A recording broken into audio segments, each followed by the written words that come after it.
Boa noite, meus queridos. Mais uma vez estamos na nossa escola bíblica hoje, nesta quarta-feira, para nós continuarmos as nossas lições, trazendo como base a forma de ser da Igreja Presbiteriana do Brasil, as suas doutrinas, embasada nas Escrituras Sagradas.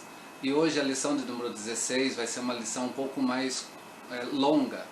Vou estar começando hoje com uma breve introdução sobre a identidade presbiteriana e depois nós vamos ver o nosso governo, a nossa forma de ser, aquilo que é pertinente, principalmente aqueles que vão estar fazendo os seus votos diante de Deus, de estar seguindo, segundo o seu coração achou ser esta a igreja, ser esta a família de fé, o qual tem desejo de estar adorando e bendizendo a Deus, para não fazer um voto diante das pessoas de forma impensada, porque esses votos vão estar diante de Deus. Nós precisamos conhecer o que nós somos, quem nós somos e por que nós estamos nessa igreja adorando a Deus.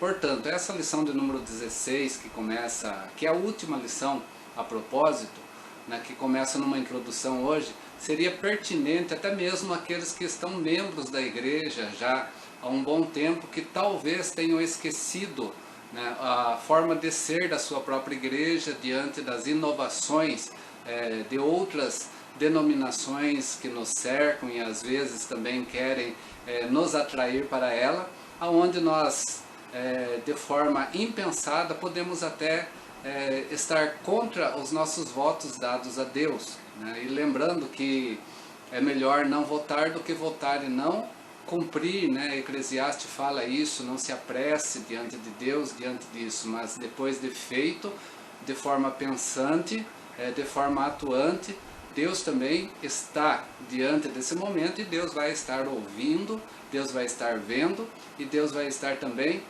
olhando como esses votos diante dele estão sendo vividos de forma séria. Identidade presbiteriana, é isso que nós vamos falar um pouquinho hoje, que é essa lição de número 16. A Igreja Presbiteriana do Brasil. Não queremos falar sobre nenhum outro presbiteriano alguma coisa. Por que eu digo alguma coisa? Porque a única igreja presbiteriana em solos brasileiros é a Igreja Presbiteriana do Brasil. As demais ramificações de igrejas que têm também essa conotação presbiteriana, elas vão ser presbiteriana algo, ou presbiteriana renovada, presbiteriana independente, presbiteriana conservadora, presbiteriana unida e assim por diante. Quando falamos presbiteriana, nós estamos falando desta igreja. As outras, ela tem um nome a mais, isso que nós também precisamos desde já compreender. Somos a primeira igreja de cunho presbiteriano em solos brasileiros. Essa igreja, ela foi fundada no Brasil no dia 12 de 8 de 1859 pelo missionário americano Archibald Green Simonton, mais conhecido como o missionário Simonton. Nós conhecemos um pouco da história desse servo de Deus, nós já falamos sobre isso em outros encontros, mas a igreja então ela começa a partir desse momento como igreja no Brasil. A primeira igreja presbiteriana em solos brasileiros. Depois, em 1903, vai ter uma cisão onde vai surgir a igreja presbiteriana independente do Brasil. E depois segue algumas outras cisões, a presbiteriana conservadora, a presbiteriana unida, a presbiteriana renovada, que depois vem com relação aos carismas sobre si, e assim por diante. Mas quando falamos em presbiterianismo, nós somos a igreja presbiteriana no Brasil, ou é presbiteriana do Brasil, conforme assim nós conhecemos a forma de ser da nossa igreja. A igreja presbiteriana, ou a IPB, é uma igreja cristã. Por quê? Porque ela tem em Jesus Cristo a sua fonte e a sua história e a sua vida, né? Ela está embasada em Jesus Cristo, a fonte dessa igreja é Cristo, ela é cristocêntrica, ela não tem um dono humano sobre si, ela tem Cristo como o seu Senhor, o seu cabeça, né? O seu pastor, né? Ela tem uma história também, né? Ela tem uma vida sobre a face da terra. Nós somos uma igreja reformada, que nós viemos de um contexto da reforma e também seguindo a reforma, nós vamos ter lá o protestantismo, né, que o protesto veio depois da reforma, né, e nós vamos também seguir essa linha, né, reformada e protestante, né. Mas a história maior dessa igreja é Jesus Cristo, né? Nós temos Jesus como a base, como centro de todas as coisas na igreja, né? Ela também é apostólica, por quê? Porque ela é orientada pelo ensino dos apóstolos, né? Assim como era a igreja primitiva, como Atos capítulo 2 vai falar para nós lá, né? Que a igreja primitiva, ela guardava a doutrina dos apóstolos, né? Nesse sentido, ela era também uma igreja apostólica.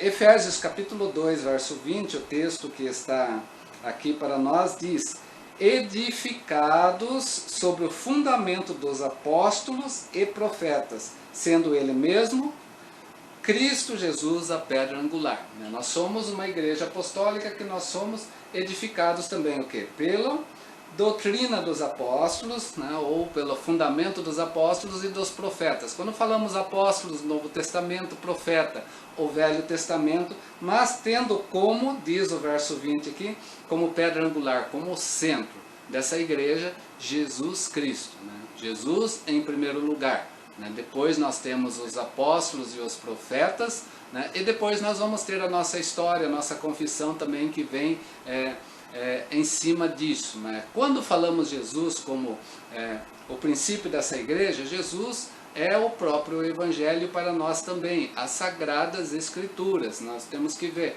Jesus Cristo mesmo foi claro em dizer: quer conhecer a mim, né, leia as Sagradas Escrituras, porque elas falam de mim. Então, por isso que também, de forma apostólica, nós temos o quê? A nossa única regra e prática de fé é as Sagradas Escrituras. Isso também está embasado no ensino dos apóstolos, nos profetas, né, tendo Cristo como centro dessa igreja. Por isso que ela é bíblica. A igreja presbiteriana também é bíblica. Ela tem as Escrituras Sagradas como única regra de fé e prática. O que quer dizer isso? Todo o nosso doutrinamento presbiteriano precisa estar embasado nas Escrituras Sagradas, precisa estar de acordo com as Escrituras Sagradas, né? Aqui precisamos ter muita perspicácia e sabedoria de entender essa questão dentro do presbiterianismo, porque o presbiterianismo, por mais que nós entendemos, né, que a nossa doutrina é calvinista, não é Calvino que manda na igreja presbiteriana, não é os seus seguidores que mandam, não são os teólogos que mandam na igreja, mas a igreja é orientada, e quem manda nessa igreja, quem dá toda a razão de ser para essa igreja é as Sagradas Escrituras, né? Acima das Sagradas Escrituras, nada. Abaixo das Sagradas Escrituras precisa estar embasado nela também. Por isso ela é uma igreja também que esmera-se pelo conhecimento das Escrituras Sagradas. Aquilo que os irmãos no passado, principalmente, viviam de forma intensa. Eles gostavam e queriam aprender as Escrituras Sagradas para vivê-la, e não para debatê-la, e não também para ser contrários a ela, mas conhecer as palavras de Deus para ser o quê? Norteadas por ela. Assim foi a história da igreja presbiteriana, que hoje tem se perdido um pouco essa questão de conhecimento nas Escrituras Sagradas, né? Numa geração que hoje tem buscado cada vez menos Bíblia e cada vez mais a si próprio, né, no querer viver a vontade de Deus. Sem Bíblia não tem como. Nós somos também uma igreja o quê? reformada. Reformada por quê? Porque nós somos herdeiros também da grande reforma do século XVI. Né? O nome presbiteriano vem dos Estados Unidos, né, para nós, né, e nós fomos evangelizados, né, dessa forma, vindo pela missão americana, né, a missão americana através de Simonton. Por quê? Nos Países Baixos, a igreja ela continua tendo este nome, nós não vamos encontrar o nome presbiteriano, nós vamos encontrar igrejas reformadas, né, que não difere nesse sentido da nossa vida presbiteriana. Por que não difere? Porque nos Países Baixos ela se chama reformada, nos Estados Unidos ela teve a conotação de presbiteriana. Né? Dessa forma então que nós, por vir sendo doutrinado, sendo evangelizado por Simonton inicial, nós também temos o quê? Essa conotação de igreja reformada, mas que levamos esse nome presbiteriano. Mas nós pertencemos também, somos herdeiros, né, da reforma protestante.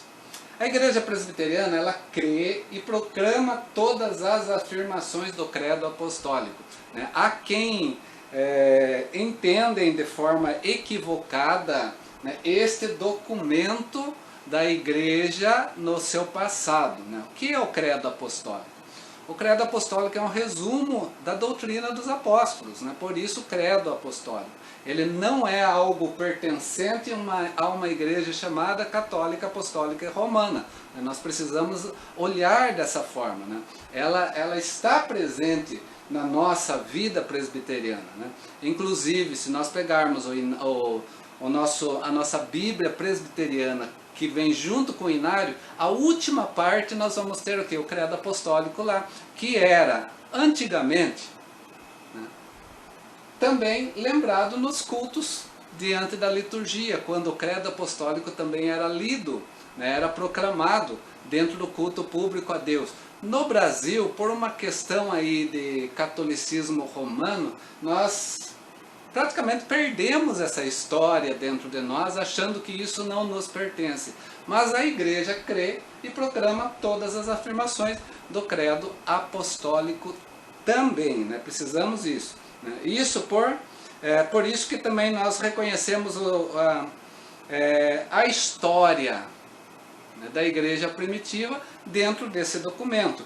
E também nós consideramos falsa, né, e perigosa toda a doutrina, toda a cerimônia contrária às Sagradas Escrituras.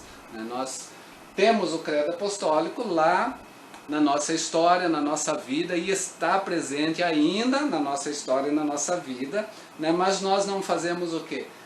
Algo que venha contrariar, né, a forma de ser das Escrituras Sagradas. Né? Aquilo que o credo apostólico traz é Escrituras Sagradas. Mesmo quando lá no credo apostólico nós vamos encontrar, né, um termo que diz que nós cremos na igreja católica, a palavra católica quer dizer o que? Uma igreja universal, né? Ou seja, uma igreja sobre a face da terra. Nós não estamos falando sobre uma questão romana dentro do credo apostólico, porque o credo apostólico não foi redigido por uma igreja romana, foi pela igreja do passado, né, que nós precisamos compreender também. O que mais que entendemos sobre a igreja presbiteriana? Ela confia na supremacia da revelação de Deus por meio da onde? Das Escrituras Sagradas, somente por meio da Bíblia. Não há nenhuma revelação, não há nenhuma profetada, que hoje em dia tem muito, fora das Escrituras Sagradas. Né? As Escrituras Sagradas são únicas para a nossa vida. Então nós confiamos como igreja presbiteriana também, né, a supremacia da revelação que está nas Escrituras Sagradas e dadas por Deus. Por isso nós reconhecemos o direito dos membros. Né? E isso vem da onde? Vem da reforma, essa questão lá do século XVI, dos membros lerem, né, as Escrituras Sagradas, entenderem as Escrituras Sagradas para que eles possam ver, né, também analisar as outras formas de religiosidade e interpretar à luz das Escrituras Sagradas se estão concernentes à mesma. né, para esclarecer as suas mentes também, para não serem levados, conforme diz Paulo quando ele escreve nas suas cartas, né, nas cartas pastorais dele, né, para não sermos levados a qualquer vento de doutrina ou filosofias humanas. Né. As Escrituras Sagradas têm que ser a base para as nossas vidas.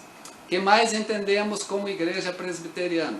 A igreja presbiteriana coopera com as demais igrejas evangélicas na divulgação da palavra de Deus. Quando falamos coopera com as demais igrejas evangélicas, não vamos entender um ecumenismo pleno com todas aquelas que se intitulam evangélicas.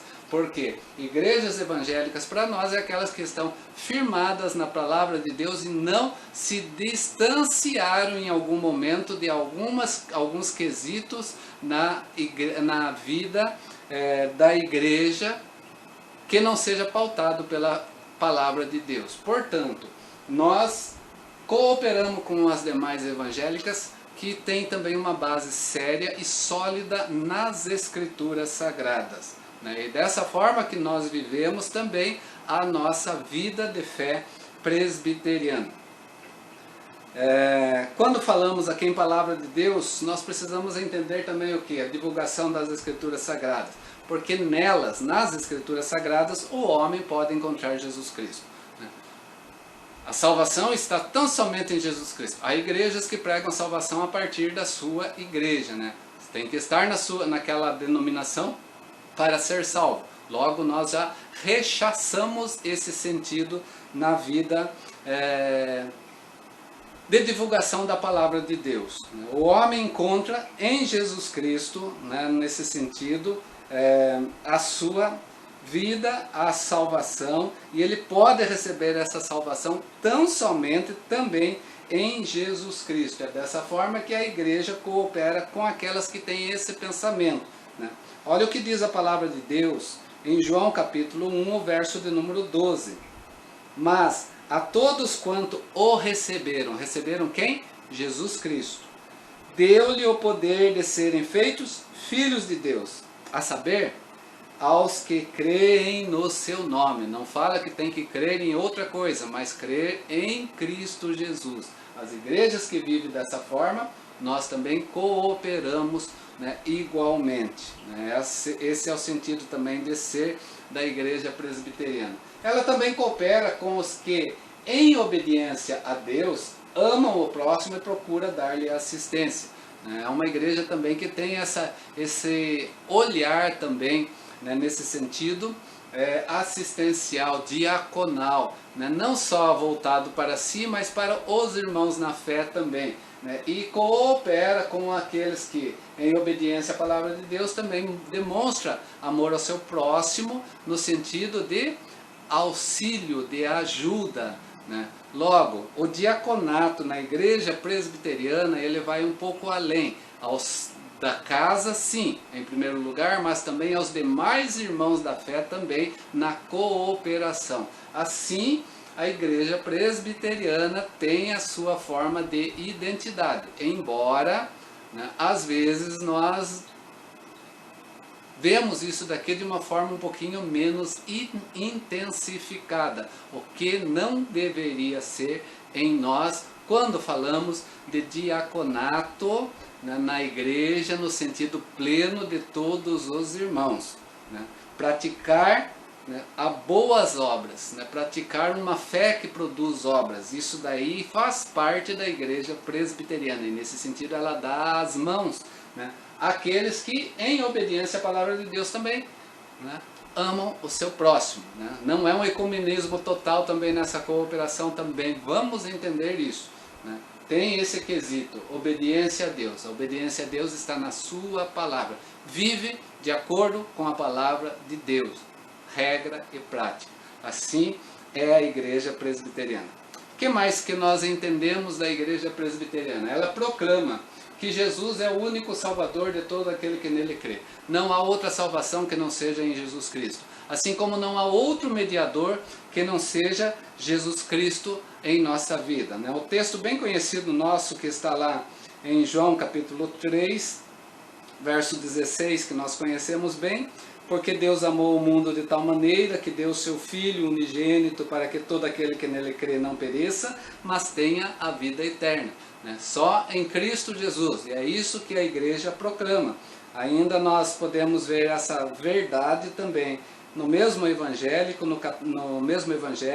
João capítulo 14, o verso de número 6. Respondeu-lhe Jesus, conhecemos bem esse texto também, eu sou o caminho, a verdade e a vida, ninguém vai ao Pai senão por mim. É só dessa forma que nós obtemos a salvação. É só dessa forma que nós encaramos a eternidade numa única vez, porque não tem uma segunda chance, né, para nós estarmos em Cristo, em Deus, o Pai, somente através de Jesus Cristo como nosso único Salvador.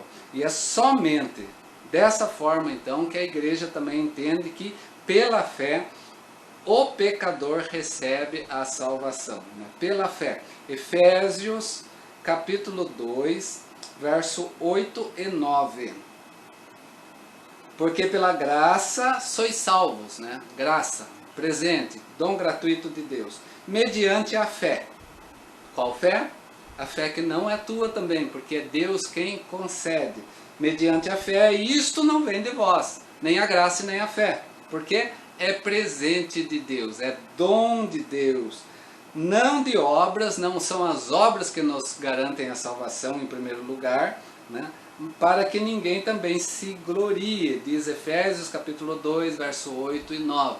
Então, as obras são secundárias porque elas acompanham a nossa fé salvadora que temos através de Jesus Cristo, pela graça derramada em nós, que veio de Deus para as nossas vidas. Assim é também o conhecimento que a igreja vive nas Escrituras Sagradas, porque são as próprias Escrituras Sagradas que nos dirigem a esse conhecimento. O que mais que nós vemos na igreja presbiteriana? A igreja presbiteriana proclama que Jesus Cristo é o único cabeça da igreja e também a sua pedra angular. Coloquei um pouco acentuado esse Jesus Cristo como único cabeça da igreja porque nós vivemos um momento presbiteriano que está perdendo-se esse foco. Né? O pastor da igreja é Cristo, o cabeça da igreja é Cristo, o dono da igreja é Cristo, a igreja é dele, e nele nós precisamos estar submissos. Né? A insubordinação a Cristo, a insubordinação àquilo que Cristo trouxe para a vida da sua igreja é contrário ao presbiterianismo. Isso não está enraizado na igreja presbiteriana. É um mal que adentrou na vida da igreja através, né, de vontades humanas de quererem tomar aquilo que é pertencente a Jesus Cristo. A igreja presbiteriana não pensa, não vive dessa forma e ela abomina qualquer forma que seja contrário a isso. Por quê? Jesus Cristo é o único cabeça da igreja. Jesus Cristo é a pedra angular, é a base para a igreja viver. É assim que a igreja presbiteriana tem a sua identidade e precisa retornar a ela também. Efésios capítulo 2, verso 20, olha o que diz o texto. Edificado sobre o fundamento dos apóstolos e profetas. Apóstolos e profetas homens, tá? Tendo como ele mesmo, Cristo Jesus, a pedra angular. A base é Cristo. Os apóstolos e profetas sem Cristo não são nada também. Não são nada também, desculpa.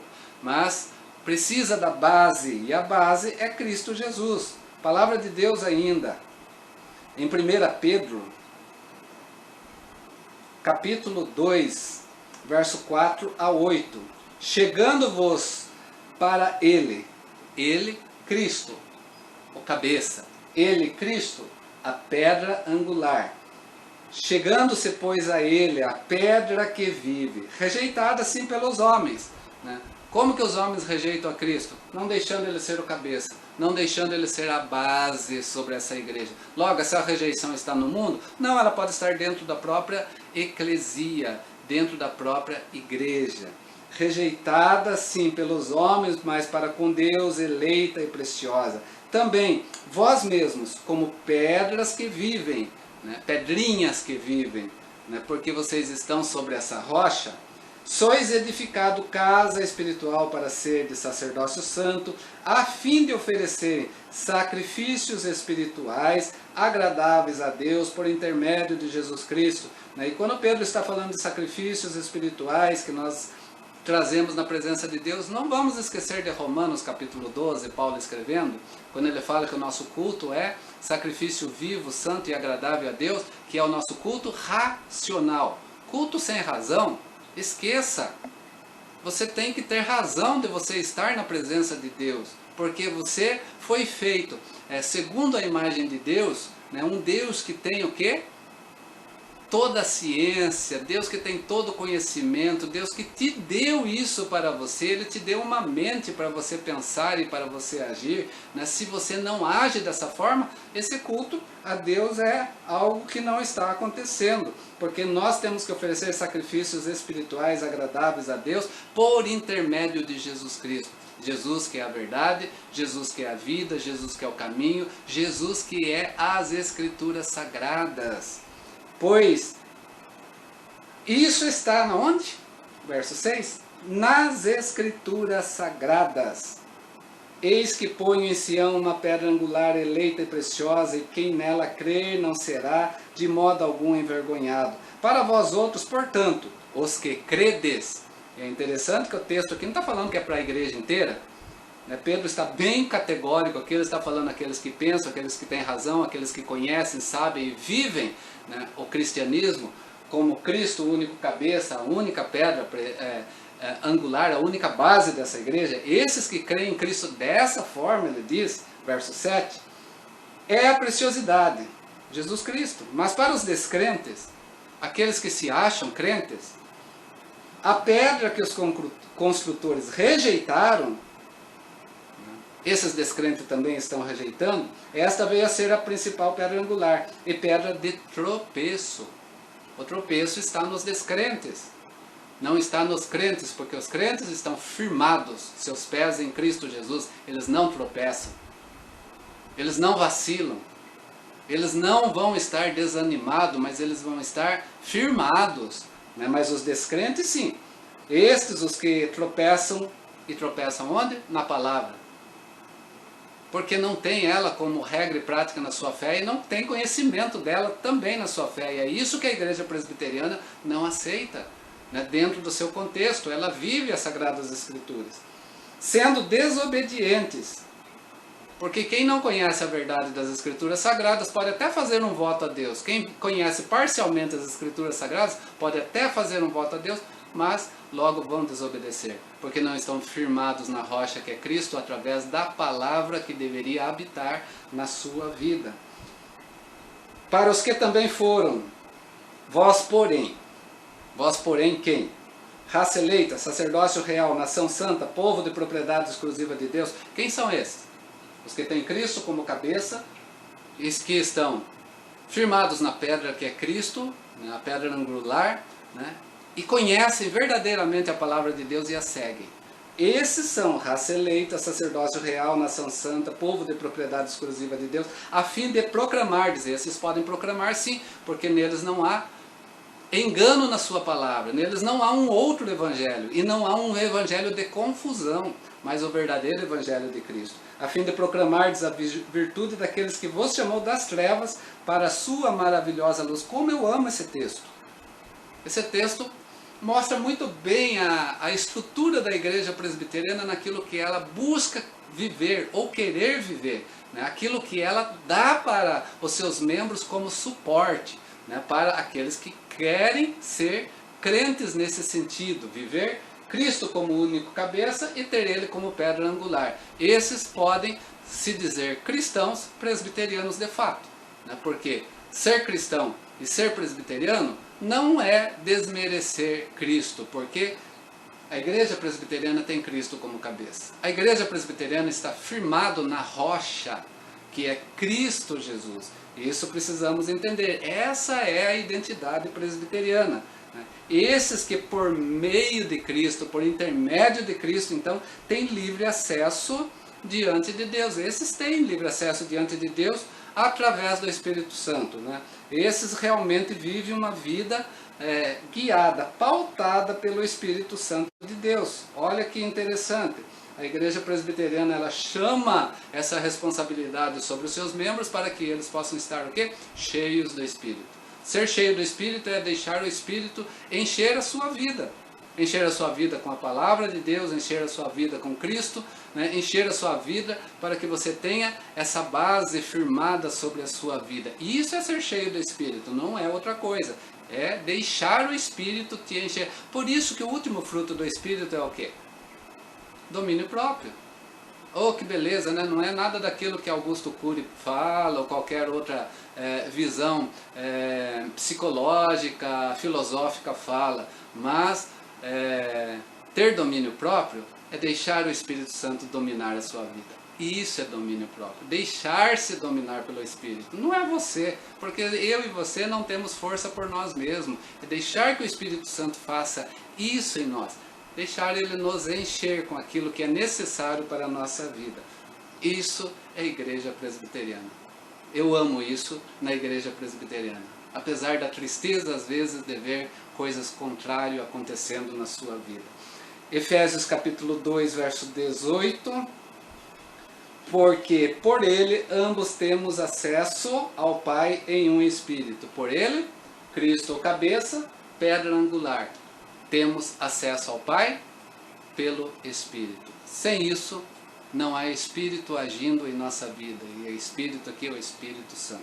Precisamos entender isso. Né? Atos capítulo 4, verso 12 ainda fala: e não há salvação em nenhum outro, não há outro caminho para a salvação, porque abaixo do céu não existe nenhum outro nome dado entre os homens pelo qual nós devemos ser salvos. Não tem homem com os seus nomes que possa nos trazer salvação.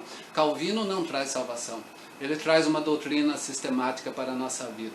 Lutero não traz salvação. Esse nome não nos causa efeito salvífico na nossa vida, a não ser aquilo que eles deixaram como exemplo de testemunho para nós buscarmos nas Sagradas Escrituras também a referência para isso. Nenhum outro nome. O nome Saulo Vieira não traz salvação para ninguém. Ele é apenas um servo de Deus que é colocado, e Deus assim o fez, para estar ensinando a palavra de Deus, enquanto ele estiver fiel nas Sagradas Escrituras também, ensinando o quê? Que o único nome, a única pessoa, o único cabeça da igreja, o único senhor da igreja, o único pastor da igreja é Jesus Cristo. Fora dele não há salvação. Tão somente assim vive também a igreja presbiteriana como identidade. Continuando, o que mais faz a igreja presbiteriana? Ela proclama que todos os homens são pecadores, alheios à vida de Deus. A igreja presbiteriana, ela tem esse conhecimento. Todos os homens são pecadores. Todos os homens são falhos na presença de Deus. E eles estão alheios à vida de Deus, se não é a misericórdia de Deus em os alcançar. Efésios ainda, voltando, capítulo 4, verso 18. Olha o que diz o texto. Obscurecidos de entendimento, alheios à vida de Deus, por causa da ignorância em que vive pela dureza do coração. O homem, sem o agir de Deus na sua vida, ele é pecador e ele está alheio, ele não tem nada de Deus sobre si. E a igreja entende isso. O homem precisa de Deus, é por isso que ela proclama o Evangelho de Jesus Cristo. Ela proclama que somente através de uma ação redentora de Deus pode haver reconciliação entre Deus e os homens. Quem é a ação redentora? Cristo Jesus. Sem Cristo, esse homem está morto nos seus delitos e pecados. Por isso, a igreja presbiteriana, ela entende ser agente também, proclamador dessa reconciliação. Ministérios na Bíblia, quantas pessoas querem ter ministérios na Bíblia? Quantas pessoas buscam querer ter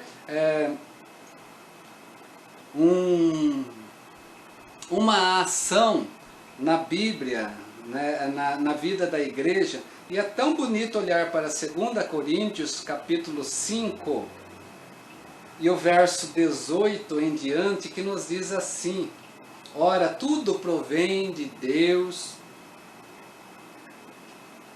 Tudo provém de Deus, que nos reconciliou consigo mesmo por intermédio de Jesus Cristo e nos deu o ministério da reconciliação. Como não se fosse bom se todos os membros da igreja presbiteriana do Brasil, né, entendessem esse versículo e entendessem que essa é a sua responsabilidade perante aqueles que estão obscurecidos. Deus deu a cada um de nós, Ele deu à igreja presbiteriana o ministério da reconciliação.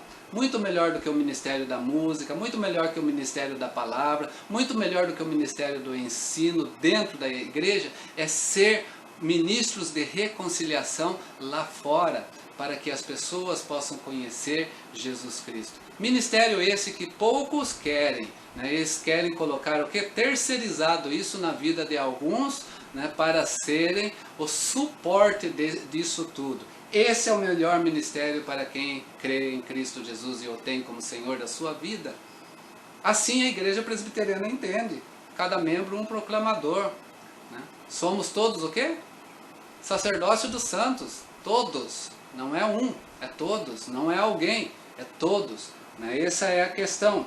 Capítulo 6 ainda, dessa mesma carta de Paulo, né? Ele diz no verso 3, não dando nós nenhum motivo de escândalo em coisa alguma, para que o ministério não seja censurado. Olha só, quer um ministério na sua vida? O melhor ministério que Cristo nos dá é o ministério da reconciliação. Deus nos dá através da ação do Espírito Santo para nós podermos proclamar o Evangelho de Cristo. Para isso, não dê escândalo, não seja escândalo. Viva uma vida temente a Deus, porque vimos atrás, agora há pouco, que os escândalos vêm dos descrentes e não dos crentes. Os descrentes não são sacerdócio real, nação santa, povo escolhido de Deus, não. É o que diz o texto anterior que nós vimos. Isso está aos crentes. Quer ser crente de fato? Viva Cristo como Senhor da sua vida, porque é isso que a igreja presbiteriana pede de cada membro da sua igreja. Então é uma obrigação àqueles que se dizem presbiterianos. Viver Cristo como cabeça, ter a base sobre os seus pés Cristo Jesus e ter a regra e prática da sua vida as Sagradas Escrituras. Para isso tem que ter conhecimento. Para isso tem que amar, querer conhecer as Escrituras Sagradas. Aí nós vamos fazer o quê? Vamos deixar de ser descrentes, deixar de dar escândalos e incorporar em nossas vidas o ministério da reconciliação, levar pessoas a Cristo, porque isso está sendo dado a todos os membros da igreja presbiteriana do Brasil. Isso é muito maravilhoso. Por quê? Porque a IPB também, a igreja presbiteriana, proclama o convite de Jesus. Qual o convite de Jesus? Aos que estão presos na religiosidade, para entender que religiosidade não garante salvação. Aqueles que estão presos, né, em algum sistema filosófico religioso, achando que isso é a única forma de levar a sua vida a Cristo. Aqueles que acham que alguns compromissos religiosos já garantem a salvação. Não, a igreja está fazendo o convite de que é diferente. E esse convite vem de Jesus e ela ensina: vinde a mim todos os que estáis cansados, sobrecarregados, que eu vos aliviarei. Cansado e sobrecarregado do pecado? Não. Cansado e sobrecarregado da religiosidade, porque a religiosidade traz fardo, a religiosidade traz jugo sobre a vida da pessoa, e não libertação. Tomai sobre vós o meu jugo e aprendei de mim, que sou manso e humilde de coração, e achareis descanso para as vossas almas, porque o meu jugo é suave e o meu fardo é leve, diz Jesus Cristo. E esse é convite para quem está preso à religiosidade, né? E ele faz esse convite: saia dessa forma de vida, porque isso não te garante a salvação. A salvação está em Cristo, né? E a salvação em Cristo, Paulo foi bem categórico em dizer em Gálatas capítulo 5, que foi para a liberdade que Cristo nos chamou. Liberdade do quê? Do jugo da religiosidade, da escravidão da religiosidade,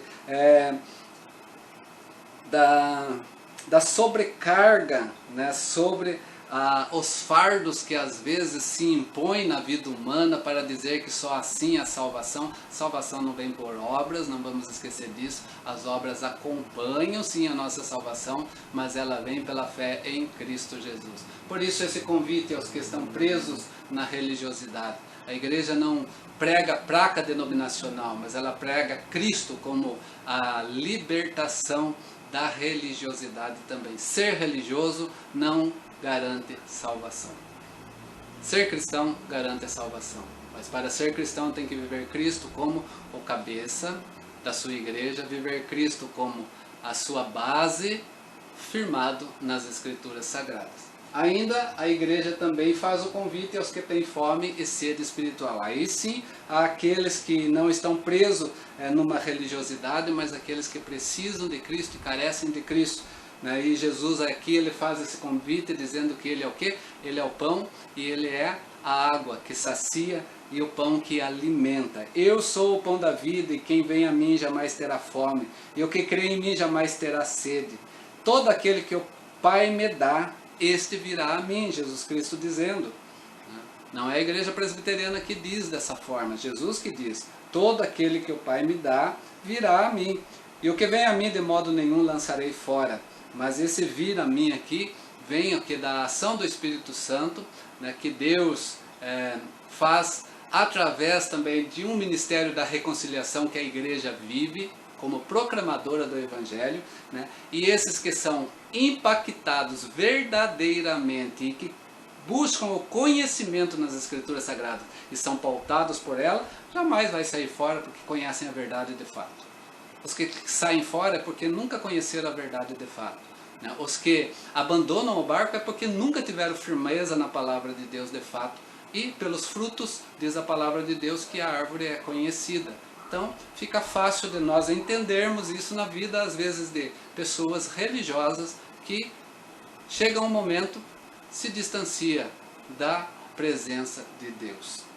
Por essas razões, meus queridos, e somente por isso, e aqui nós estamos chegando ao final dessa introdução, por essas razões, então, a igreja convida a todos a conhecerem o plano de Deus para a salvação, através dos cultos e das escolas bíblicas nos seus templos e também nas suas mídias, para que possam adorar a Deus e também conhecer a vontade de Deus, mas conhecer aonde? Pelo estudo das Sagradas Escrituras, da qual a igreja firma a sua doutrina, do qual a igreja presbiteriana firma a sua doutrina.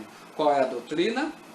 As Sagradas Escrituras são a nossa única regra e prática de fé. Sola Escritura, que já vem da Reforma Protestante, que é a nossa também tradição.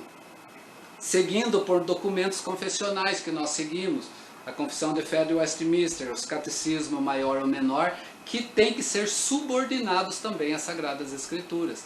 Se eles não estiverem subordinados, só as Escrituras Sagradas também.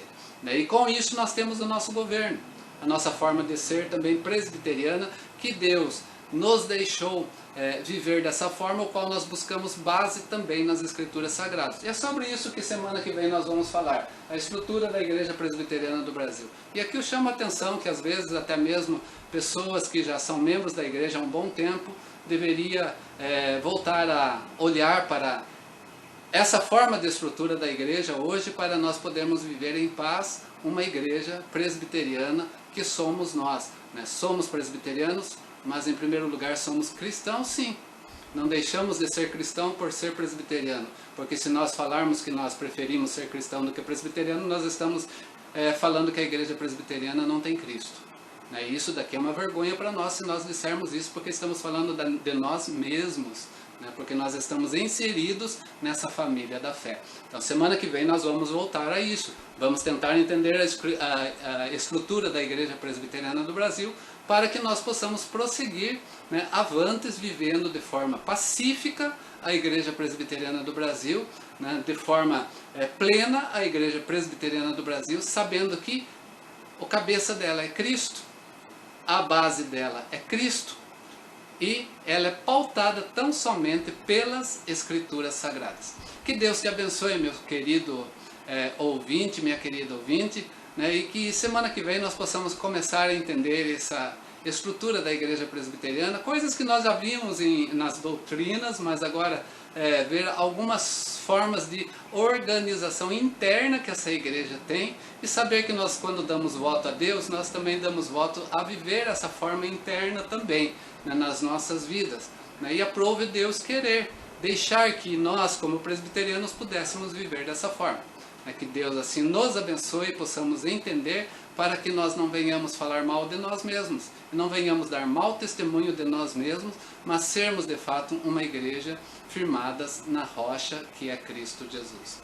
Que Deus assim te abençoe e te guarde. Espero que não tenha ofendido ninguém, né, por ensinar, né, a igreja presbiteriana e a sua forma de ser nas Escrituras Sagradas, para que nós possamos continuar vivendo em paz uns com os outros, e que essa paz de Cristo, que excede todo entendimento, venha guardar os nossos corações, não somente agora, mas até a volta de Cristo Jesus. Deus abençoe, boa noite. Amanhã, quinta-feira, nosso estudo bíblico, sexta devocional, sábado a escola bíblica, que é um dos pilares da forma de ser da igreja presbiteriana, e domingo o nosso culto de adoração ao Senhor nosso Deus, tanto no templo quanto de forma online também, para a glória do Senhor, porque nós fazemos tudo isso para Ele, fora dele nada. Por isso, a Deus toda honra, glória, louvor. Assim continuamos até que Cristo venha. Deus te abençoe.